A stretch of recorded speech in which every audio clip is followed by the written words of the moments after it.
Dear students, I am doctor Mamta Solanki, assistant professor. Invertebrates में हम excretion पढ़ रहे हैं। अब हम डिफरेंट ऑर्गन्स जो एक्सक्रीशन का काम करते हैं उन पे फोकस करेंगे। सबसे पहले हम पढ़ने जा रहे हैं फ्लैम सेल्स। ये प्लेटीहेल्मिन्थेस में पाई जाती हैं।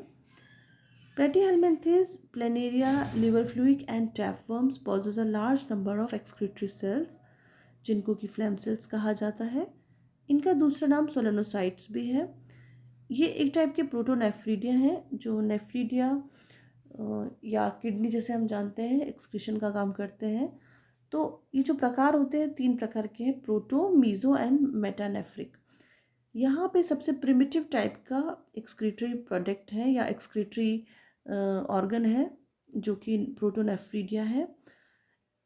एंड लॉन्ग एक्सक्रीटरी डक्ट होती है इनमें। The flame cells open into the ductlets which in turn open into the excretory duct। क्योंकि फ्लैम सेल्स के द्वारा जो एक्सक्रीटरी प्रोडक्ट कलेक्ट किया जाएगा उसको किसी डक्ट में डाला जाएगा और डक्ट के थ्रू उसको बाहर निकाला जाएगा। तो ये इस तरह से कांटेक्ट में रहती हैं। यहाँ डिफरेंट टाइप की फ्लैम सेल्स देखने को मिलती है, फेसियोला में, प्लेनेरिया में। अगर हम एक स्ट्रक्चर देखें फ्लैम सेल्स का तो सब ये एक कोशिका ही होती है जिसमें न्यूक्लियस होता है और सभी सेल, कुछ सेल ऑर्गेनल्स पाए जाते हैं। यहाँ पर जो इनकी आउटर लाइनिंग होती है इनमें बाहर की तरफ उभर के सूडोपोडिया का फॉर्मेशन करते हैं, जिससे ये कोई भी जो एक्सक्रीटरी प्रोडक्ट है उसको या बीटिंग करके एक्सक्रीटरी प्रोडक्ट को ये अंदर की तरफ ले सके या ग्राइंड कर सके। यहाँ पर ये सीलिया बेसल ग्रेन्यूल्स के द्वारा निकले रहते हैं और ये एक ल्यूमन है जिसके अंदर एम्बेडेड रहते हैं। ये ल्यूमन है जो कि खोखली होती है और ये जो साइटोप्लाज्म है इसमें ग्रेन्यूल्स होते हैं और इसी के अंदर एक्सक्रीटरी ग्लोब्यूल्स भी, ये जो है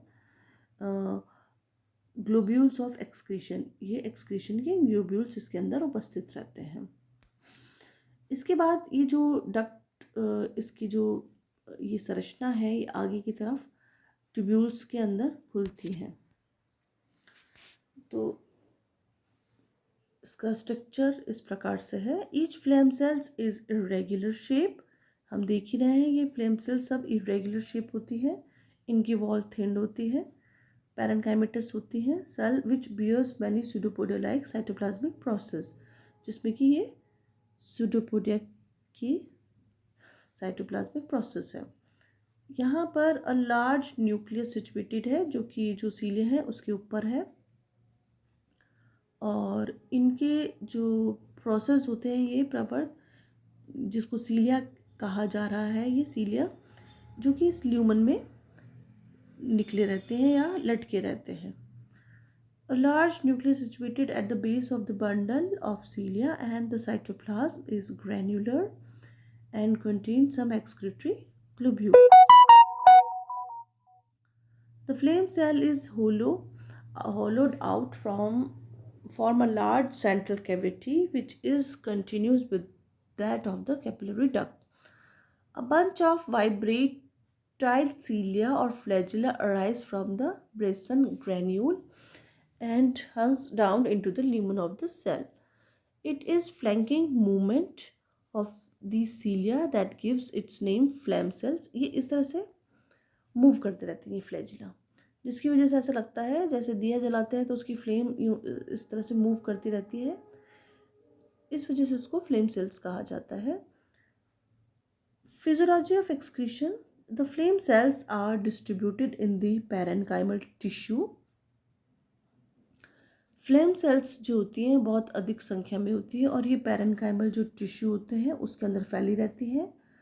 The excretory products in fluid state enters from the parenchyma into phlegm cells by the flagellary movement।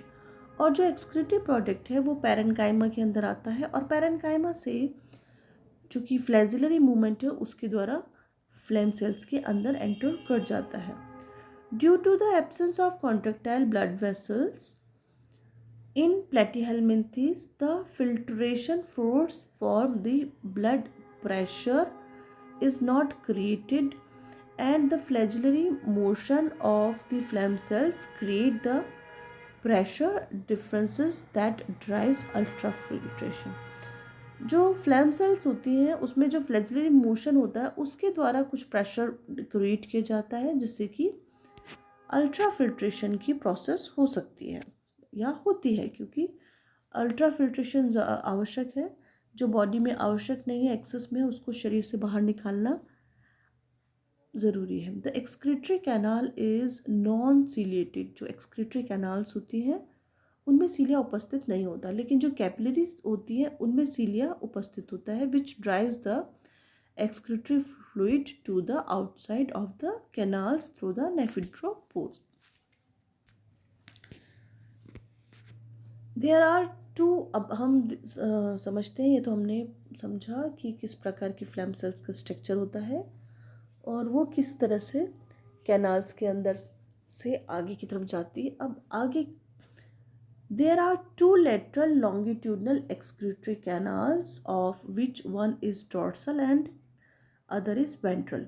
यहाँ पर लेटरल लॉन्गिट्यूडनल एक्सक्रीटरी कैनाल्स होती हैं इस तरह से, जिसमें से एक होती है डॉर्सल और एक होती है वेंट्रल। एक तो होती है पीछे की तरफ और एक होती है आगे की तरफ। And they get connected by the nephridial flex और scolex.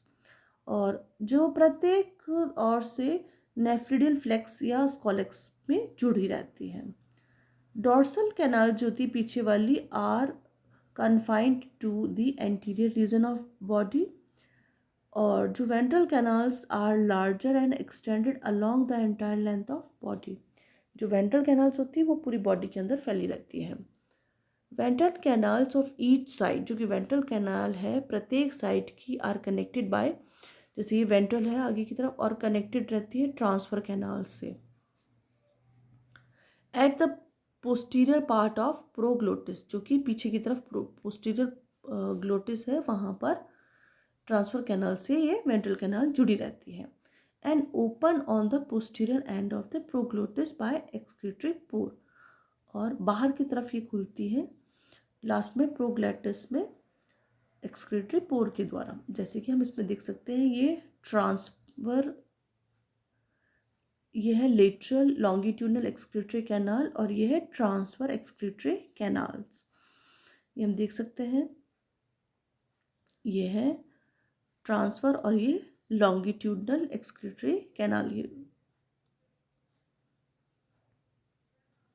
When the last proglottis is shed, अब जैसे क्या होता है कि लास्ट के जो इसके प्रोग्लोटिस, ये जो ग्लोटिस होते हैं, जब ये मैच्योर होते हैं तो ये हटते जाते हैं, और अगर लास्ट का यहाँ से प्रोग्लोटिस शेड हो गया है तो जो उससे पहले वाला है shed the terminal of the two ventral canals function as excretory pour.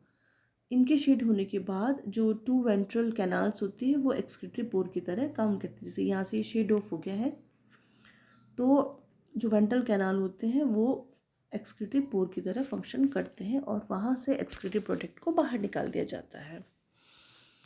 Thank you.